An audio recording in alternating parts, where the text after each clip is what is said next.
सिंध जे पानी जो एक फुड़ो भी घट थियण न ॾींदासीं। सईद मुराद अली शाह जो चवणु आहे। अॼु ठटे पहुची कलरी भगाण फीडर जो दौरो कयो आहे। ही 40 अरब रुपयनि जो मंसूबो आहे। अधु रक़म वफ़ाक़ ऐं अधु सिंध हुकूमत ॾींदी।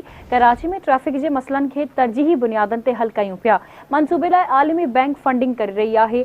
सईद मुराद अली शाह वधीक चयो त कलरी भगाण फीडर कराची ताईं पानी पहुचाए थो। असां कुरम जी सूरत हाल ते ॾुखायल आहियूं। कुरम में इंसानी अलमीअ जनम ॾिनो। सिंध हुकूमत इमदाद मोकिली आहे। असां पुरअमन धरणनि ख़िलाफ़ न आहियूं। धरणनि सबबि माण्हुनि खे मुश्किलातूं पेश अची रहियूं आहिनि। तफ़सील मालूम कंदासीं आवाज़ न्यूज़ रिपोर्टर रशीद जाखरो खां। जी रशीद, छा तफ़सील आहिनि, आगाह कजो।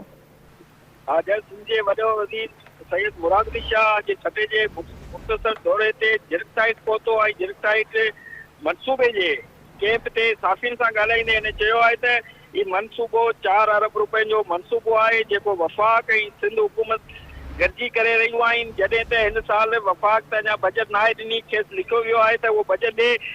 इहो चयो त कम खे तेज़ करण जूं हिदायतूं कयूं वियूं आहिनि त जीअं हिते मक़ामी माण्हुनि तौरु हिन के बि फीडर जे आस पास रहंदड़ माण्हुनि जो कारोबार जेको आहे उहो मुतासिर न थिए। इन करे हिनखे कयो जल्द फौरी मुकमल करण जूं हिदायतूं ॾिनियूं आहिनि। जॾहिं त हिन हिकु सवाल जे जवाब में चयो त पाणी सिंध जे जियापे जो मसइलो आहे ऐं उन्हनि ते को बि सौदेबाज़ी कोन कबी। मोहतरमा बेनज़ीर भुट्टो जी वर्सीअ ते सदर आसिफ अली ज़रदारी ऐं चेयरमैन बिलावल भुट्टो ज़रदारी जो मौक़िफ़ ॿुधण खां पोइ सिंध जी माण्हुनि खे इहो यकीन थी वियो आहे त सिंधु दरिया जे पानी जो कतरो बि गैर कानूनी तौर कंहिंखे कोन ॾींदासीं।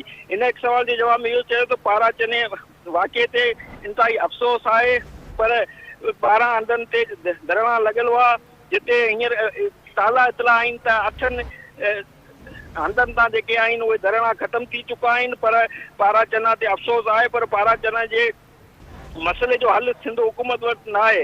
इन हिकु सवाल जे जवाब में चयो त ठटे ऐं हैदराबाद रोड ते बस सर्विस शुरू करण लाइ बि असां ट्रांसपोर्ट जो जेको वज़ीर आहे उहो मुसलसल इहा कोशिशि करे रहियो आहे त जीअं मुसाफ़िर माण्हुनि खे सफ़र सही थी अचे।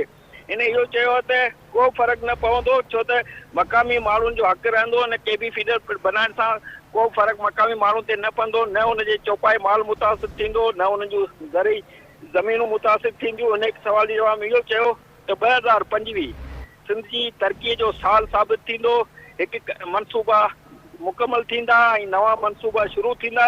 हिन सिंध जे माण्हुनि खां बि अर्ज़ु कयो त इहो हर माण्हू पंहिंजो हिसो विझे त जीअं मुल्क तरक़ी कंदो। बाक़ी सिंध जे पाणीअ सां को बि सौदो कोन थींदो। असां इहो मनसूबो कराची सॼी सिंध जा माण्हू उन मनसूबे मां ख़ुशि थींदा। जिते कराची जी जेकी मेगा सिटी आहे उते जे लखे माण्हुनि खे करोड़ माण्हुनि खे बि पाणी फराहम थींदो। जॾहिं त सॼे इन के बि फीडर ते आसपास जे रहंदड़ माण्हुनि जी बि में ख़ुशहाली ईंदी। जी ठीकु आहे, मुंहिंजी महिरबानी रशीद अपडेट करण लाइ।